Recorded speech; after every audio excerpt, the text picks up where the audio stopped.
So ito. The moon. Ang ibig sabihin ng the moon ay buwan.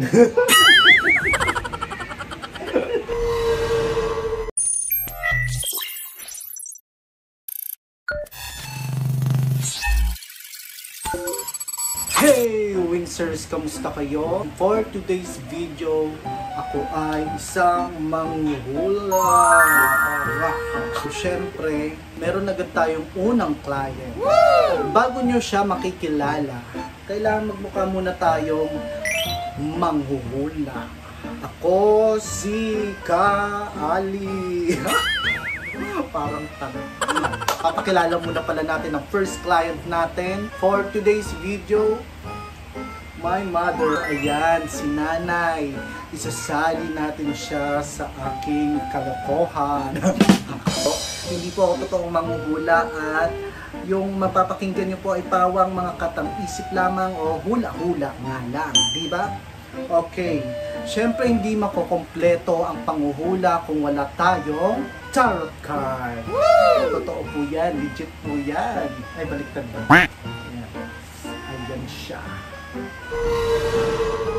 Okay, meron tayong tarot card. Ipapakita ko sa inyo na ito ay tuner. Wow! Diba? Kita niya. Handa ka na ba, Nay, na mahulaan ang iyong future? Sabihin mo doon. Handa ka na, Nay? Handa na. Handa ka na ba? So, babalasahin na natin siya ng 3 beses. Bakit nga ba 3 beses? Alam niyo kung bakit? Dahil may 3 linggo sa isang buwan. Depende sa buwan. 3 linggo ka na? 4 pala, joke lang. So, pangatlo na yun. At ikakat natin din siya ng 3 beses. 3 beses kasi nga 3 yung star sa flag ng Pilipinas. Luzon, Visayas, Mindanao. Diba?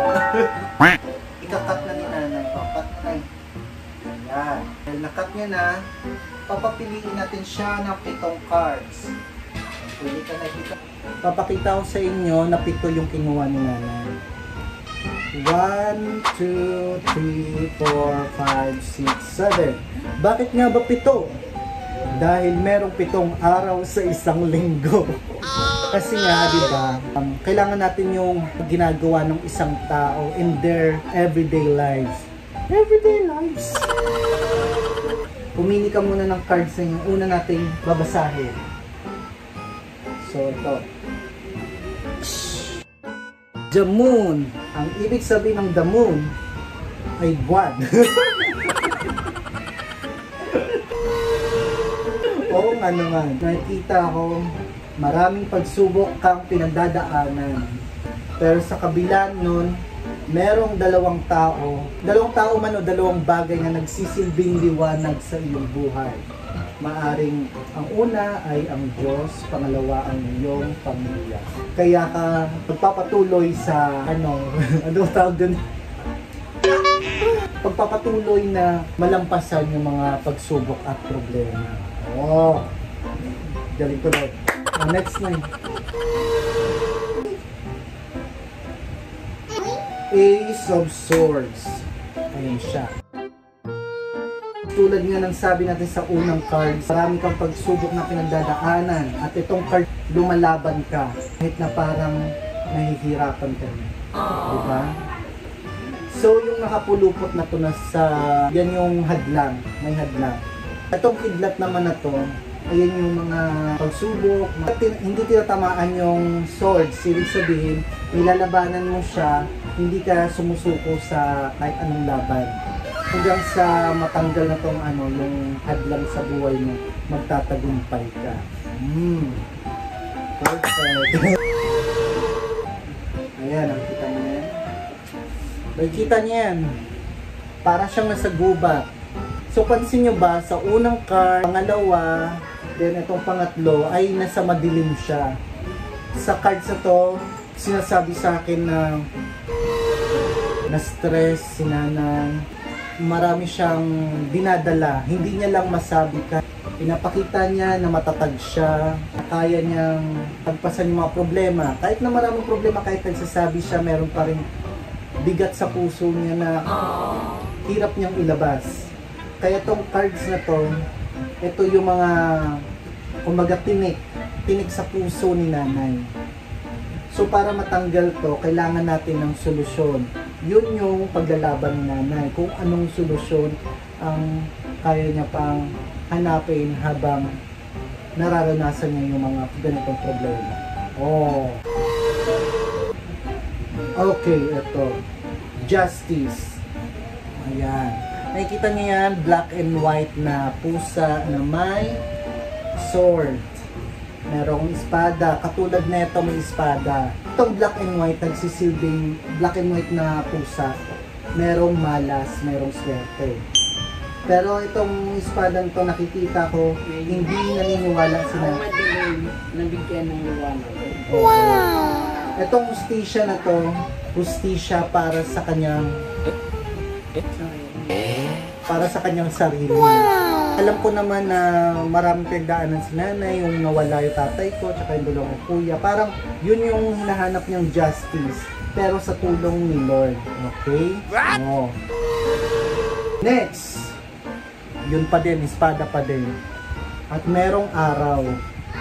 Para siyang eclipse. So, merong malaking darating na isang problema sa buhay ng nanay. Pero, merong dalawang swords. Ibig sabihin, meron ka mga kasama sa paglaban na to. Grabe, puro problema yung lumalabas. Next, Father of Cups. Yung beak ng pato, kulay pula. Kulay pula, it is a color of evil. Father of Cups, ibig sabihin, may isang tao na maglalaganap ng kasamaan sa pamilya namin o kay nanay, magbibigay ng problema. Ibig sabihin ng cups, yun nga, yung uubusin si nanay, hihingi ng tulong sa kanya, hihingi ng pabor sa kanya, pero si nanay ang kawawa. Kumbaga, yung mga tao na yun yung magbibigay ng problema kay nanay. Sisiraan si nanay sa ibang tao, tapos yung ibang tao na yun na yung pupunta kay nanay para magbigay ng maraming problema sa kanya. The Hermit. The Hermit, ibig sabihin parang ermitanyo, albularyo. Wow! So, yung mga nakikita nating problema dito, maaring isa doon ay gagamit ng black magic or yung kulam, mga ganun, pag-aaswang. Kaya kailangan ng tulong ni nanay ng albularyo.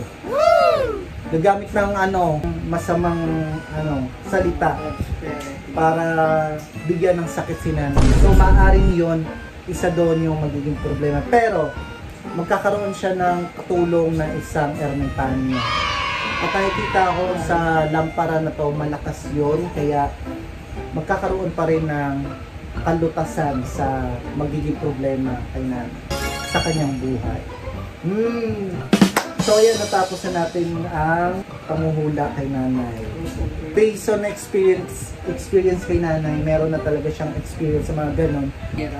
Yung mga maninira, baka ganon. Siyempre, ito ay hula-hula lamang. Pero, pwede nating maiwasan. Nandito naman ako para kay nanay. So, kung ano man yung problema, basta kaya natin to, magkasama tayong lalaban na. Okay? Ano masasabi mo? Good job. Hindi magkakatotoo. Kasama niya si Lord sa lahat ng laban. So, alam mo yung pag nagkakaproblema kami, dinudulog niya na sa Diyos. Nagdadasal na lang siya. Wow. So, magpipray na lang kami together. Pagpipray namin yung mga dumarating sa buhay namin. So, basta nakikita ko, stress si nanay, may bigat siyang nararamdaman, na hindi niya sinasabi sa amin. Hanggat kaya kong tumulong, tutulong ako. Bye! Ayun. Thank you. Ayun, thank you. Kung sino bang gusto mong pahula sa akin, comment down below.